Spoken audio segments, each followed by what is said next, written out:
नमस्कार। आज हम बात करते हैं ओरल हेल्थ। अभी हाल ही में एक अखबार के ज़रिए एक आर्टिकल पढ़ने का अवसर मिला, जिसमें बताया गया कि देश के 95% युवाओं को दाँत से जुड़ी समस्याओं से जूझना पड़ रहा है। ये एक बहुत चिंता का विषय है। हमारा जो ओरल कैविटी है, हमारा जो मुख है, वो हमारे स्वास्थ्य का आईना है, हमारे इंटेस्टाइन का आईना है, हमारे खान-पान, रहन-सहन का आईना है, हमारी जागरूकता और सभ्यता का भी आईना है। क्योंकि मुंह सुवासित हो, दांत स्वच्छ हों, तो सभ्यता और जागरूकता का लक्षण आता है। हम बात करते हैं ओरल हेल्थ का महत्व क्यों है। एक रिसर्च के अनुसार 80% लोग किसी न किसी रूप से ओरल हेल्थ समस्या से जूझ रहे हैं, परेशान हैं। National centre for biotechnology information की माने तो दांतों की समस्याओं से दिल और दिमाग तथा अन्य बीमारियों के होने का खतरा 20% तक बढ़ जाता है। और विज्ञान की माने तो हमारे मुंह में लगभग 600 तरह के जीवाणु होते हैं, जो लगभग 40 बीमारियों का कारण हो सकते हैं। और आयुर्वेद के अनुसार हमारे मुखगत रोगों में 65 रोग बताए गए हैं। इसलिए आज हम ओरल हेल्थ का विशेष ये सत्र रख रहे हैं और ओरल हेल्थ के लिए हमें जागरूक होना चाहिए। ओरल हेल्थ का बहुत महत्व है। अब ओरल हेल्थ के पैरामीटर्स क्या हैं, कैसे पता लगे कि हमारी ओरल हेल्थ बढ़िया है। तो मुख में विशुद्धता हो, फ्रेशनेस हो, सुवास हो, बदबू ना हो, खाने में आपकी रुचि हो, भोजन का पाचन सही हो, मन प्रसन्न हो, शरीर में लघुता हो, ब्रशिंग के दौरान मसूड़ों से खून ना आए, मसूड़ों का रंग गुलाबी हो, मुंह में बदबू ना आए, दांत साफ हो, स्मूथ हो और सेंसिटिविटी ना हो उनमें, जीभ गुलाबी हो, साफ हो, माइस्ट हो, खाना चबाने पर दांतों में कोई दर्द ना हो, दांत मसूड़ा, जीवा, तालू, कंठ, ओष्ठ, गले आदि में किसी भी तरह की तकलीफ ना हो। ये सीधे सीधे लक्षण हैं अच्छी ओरल हेल्थ के।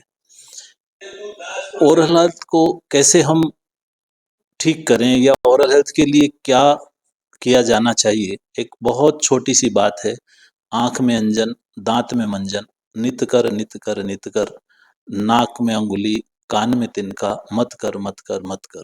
ये एक छोटा सा सेंटेंस किसी कवि के द्वारा बताया गया है। हम इसी के ऊपर चलते हैं। सबसे पहले आते हैं ओरल हेल्थ के लिए आचमन। वैसे देखा जाए तो पूजा के दौरान पंडित जी के द्वारा ओम केशवाय नमः, ओम नारायणाय नमः, ओम माधवाय नमः ऐसे करके 3 बार आचमन किया जाता है, जो आत्मशुद्धि के लिए है।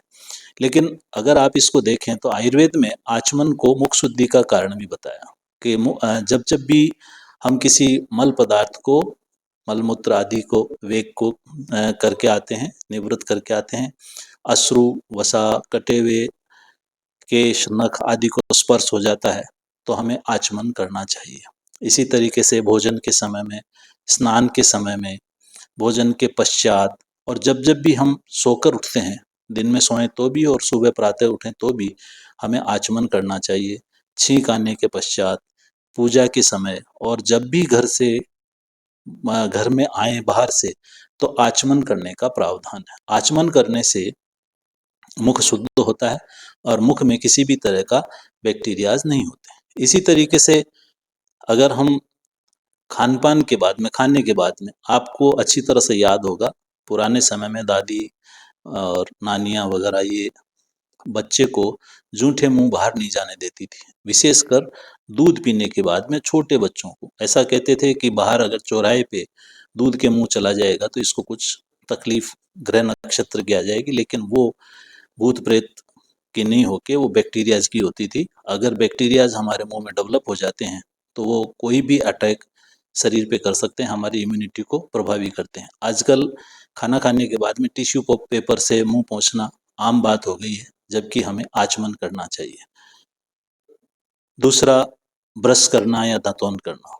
दातुन का जमाना लगभग कम हो गया, ब्रश का ज्यादा आ गया, क्योंकि दातुन का जो सिस्टम बताया गया था वो कषाय, तिक्त और कटु के लिए बताया गया था। आचार्य सुश्रुत ने मधुर दातून का भी किया, क्योंकि तिक्त रस बैक्टीरियाज को नष्ट करता है, कटु रस हमारे सीक्रेशंस को प्रॉपर करता है, कषाय कंट्रोल करता है। तो ये तिक्त, कटु और कषाय रस की दातून का प्रावधान होता था।